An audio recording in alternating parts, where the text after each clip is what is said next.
Paul Gillen.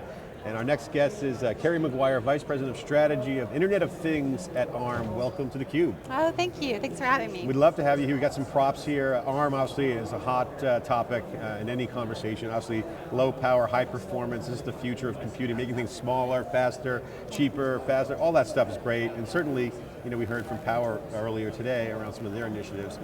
Internet of Things is a hot trend. You're hearing edge of the network, devices. Nest was bought for billions of dollars from Google. These are the hot trends. So tell us, why are you here at Syrian Impact? And then we'll come to some of the ARM questions. Well, Internet of Things is a hot trend, and from ARM, we really look at the opportunity from sensors all the way to servers. So there's an explosion of innovation around devices, and the software technologies that will help developers really deploy applications.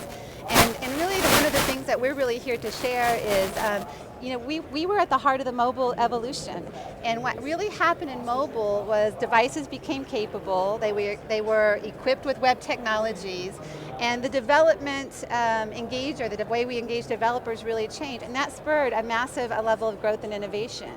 And so what we think is possible is to bring those same dynamics to the Internet of Things and begin to sort of really accelerate deployments of these types of systems. So share with the folks out there, do your best pose to the camera, the devices you have. You can zoom in on this. I don't know if you can hold it up to the camera there. Oh yeah, I've got a couple of systems. So one aspect of how we're engaging developers is we have a project called Embed, it's embed.org.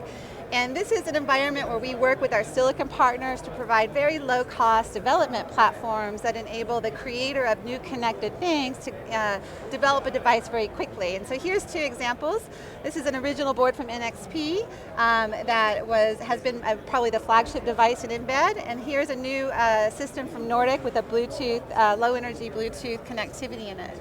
So with these new systems and with the fundamental software elements, developers can prototype a device quickly and have sort of the on-ramp to the application world through partners like IBM. Yeah, sure. So one of the things that Paul and I were talking on the intro when we were talking earlier is it's a big trend right now in developers is this maker movement. Absolutely. And it's the tinkerer homebrew club, where in the old days back when Apple started, you didn't know someone who worked at HP or Intel to get these devices. But now the developers have access to this stuff.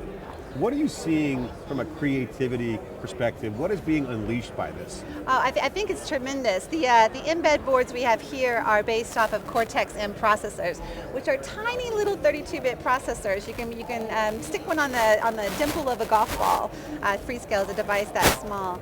And with these kinds of devices and these kind of development environment, you can create very disruptive products. And so already in the Cortex-M space, we see a lot of innovation around the wearable market, new devices being created in that space. We see some creativity coming from some new industrial applications. So we share the belief that perhaps as much of a third of these developments will come from tiny little startup companies, and that's really why we're engaging developers in this way.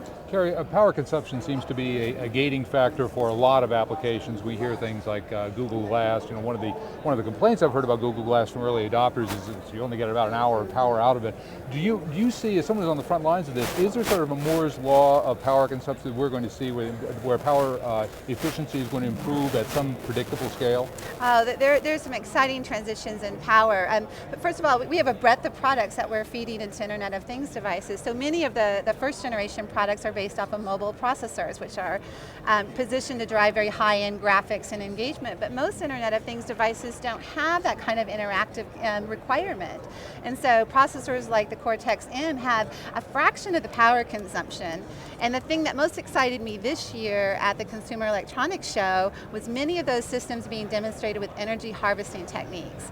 So, generating their own power. Generating their own power, using technologies like low power wireless over 802.15.4, 6 low pan technologies, without batteries to share their information over the internet to cloud applications. That is disruptive because that creates an opportunity to quickly add context that can be deployed and forgotten about. Now, I know batteries are not your area, but we've heard, I heard John Doerr last fall talking about disruptive technology in batteries coming along in the near term. I'm sure you work with a lot of battery providers.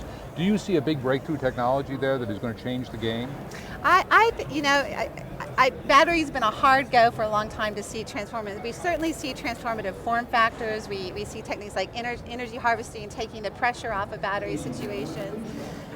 We think power is going to be something that our partners will have to excel at for a long time, I think. Now, you're here at IBM. We were just talking to Doug Balog from IBM Power in previous conversation. He was talking about where they want to move their chips, and there's some overlap with where you're going with ARM. While you have a strong embeddable story, you also want to move into the server space. Are you competing with Power at the same time you're sort of cooperating here? Well, I mean, it's a great question. We're a partnership company. We work with many companies, but I think I shared earlier, we think of the Internet of Things for ARM as being from sensors to servers.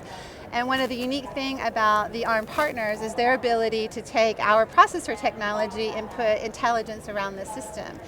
And in data center applications or industrial gateways that have data center-like capabilities, I think there's a real value to that type of a heritage where they can optimize for storage to support analytics, where they can optimize for networking capabilities to really make the traffic patterns work for the application. So we do anticipate, ARM's partners are investing. We have partners like Marvell and AMD making chips with very high-end capabilities that will absolutely find their way into data centers. But I also think there's some interesting opportunities in these sort of embedded systems that are essentially, data centers in a box being deployed, at the edge of these IoT applications. Will this market fragment the embeddable processor market? Do you see there being a great many providers in the long term, or will it consolidate and will ARM possibly be the big winner?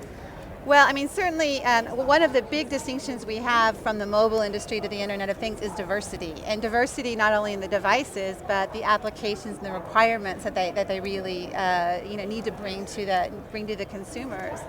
And so we really anticipate that's a big shift, and we think diversity has to be fostered in the industry and will continue. And I think that is a good place for ARM to be working on some of these software challenges to make that diversity palatable to the applications. Can you talk about what diversity means? Just define diversity.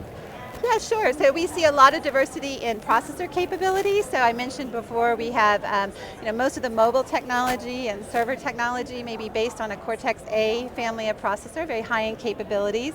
You may see 8 core implementations, 4 core implementations, 2 core, so a lot of diversity in level of processing.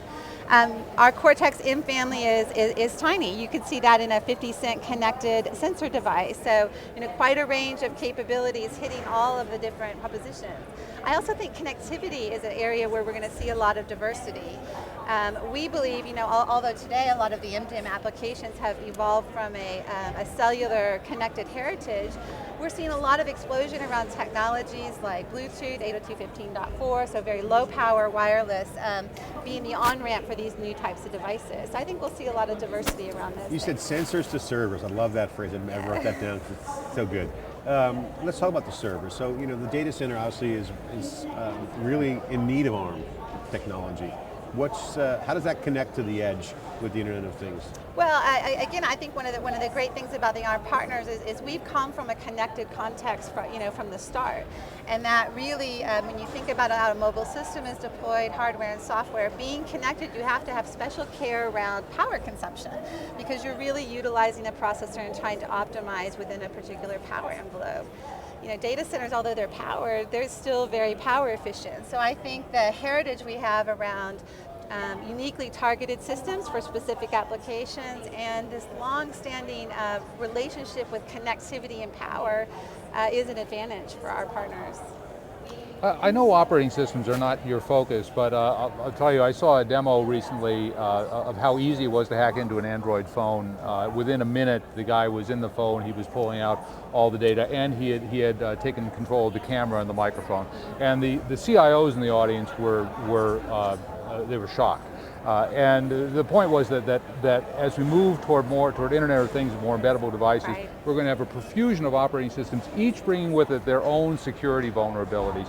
Is this a problem? Is this something that IT folks should be worried about? Well, I mean, I think it's a great point you make, and when we talk about the future of the Internet of Things, one of the points I often like to bring up is we could have done security better in mobile earlier. And when we think about a diversity of devices connecting in a transparent way, the way the Internet of Things wants to be, security has to be at the heart. So we're investing in technologies. We acquired a company, Sensinode, who provides software that connects little devices to cloud applications, and they deploy an end-to-end security model. And we think that there's fundamentals around little devices being able to connect over IP-based networks with end-to-end security models is the necessary foundational agreement to have the right technology to start to solve that security problem in the Internet of Things. I think it's a big one for us to solve together as an industry, and I think it will take cooperation around standards that will support the security models we need.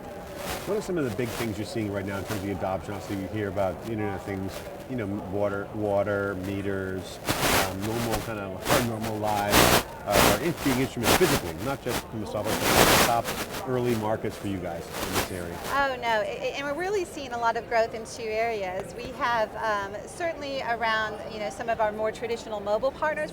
We're seeing a lot of innovation around wearables. It's a natural fit for our partners who have been at the heart of the mobile industry. So many different types of connected products in that space. However, we have a lot of our partners, a good volume of our shipments now come from the embedded space. And in that space, we have hardware and software technology being deployed in places like municipal lighting deployments in smart cities and factory and industry automation. And in many ways, a lot of some of these new ideas around end-to-end security models are evolving from those industrial applications. And so that's where we're seeing some of this early technology be adopted. I'm sure you see a lot of cool stuff because you're working with companies that are working on the stuff that we'll see in a year.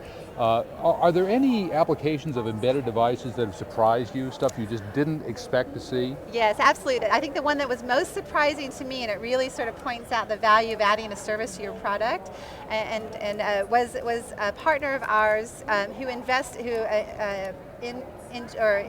put technology into a pill. And the purpose of the technology was to ensure that you took your medication on time. And their service related to making sure that if that didn't happen on time, they were able to engage the patient. And the result was better outcomes. So that type of model really started to change my thinking around how impactful connecting devices and building an application, a service around it could be. That's probably the most surprising. Well, we've heard of ingestible devices. I mean, Yes. do you see a large-scale adoption of that? I'm sure that there are, anybody's going to have sort of a visceral reaction to that idea of swallowing a chip, should they? We think there are great innovations around there. So I think we talked earlier about diversity. I think we're going to see a lot of innovation happening around the edges in these new industries as things become connected. So there are a lot of great opportunities there. I guess we swallow worse things than chips, don't we? So the final question I have is, what's your take on IBM Impact and some of the customer conversations you've had here around the ARM and Internet of Things? Well, what I think is really interesting, of course, ARM sits at the middle of a hardware ecosystem, the ecosystem that's making the connected products. And when it's really apparent, here today at Impact is where IBM sits in the broader sort of application and enterprise deployment. Yet the theme around how we deploy more quickly and easier, how we engage developers differently, is a very common theme we're seeing across the spectrum. So I think that's exciting, and I think that's the pace of innovation we're going to need for the Internet of Things to be successful. You're seeing a lot of developers just here in the social lounge. They have the Raspberry Pi, tinkering around, building out stuff. I mean, it's packed. People love this stuff. Absolutely. And the faster we can connect them, through software initiatives, straight into the application and the enterprise partners, the faster we'll see, new products be deployed. Is hardware tinkering cool?